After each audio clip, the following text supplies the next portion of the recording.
Abutan lang namin siya eh.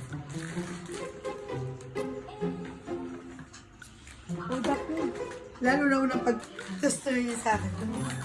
Tapos nung nakahiga si Naija, di ba, pinagkang tayo. Pag nilapitan niya agad, dinalikan niya agad. Ang dami pang laway na iwan sa mata, sabi ni Naija.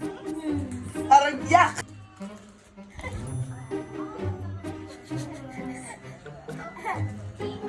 Gusto no? Kaya inuubo yung anak mo eh. Natulog kami doon.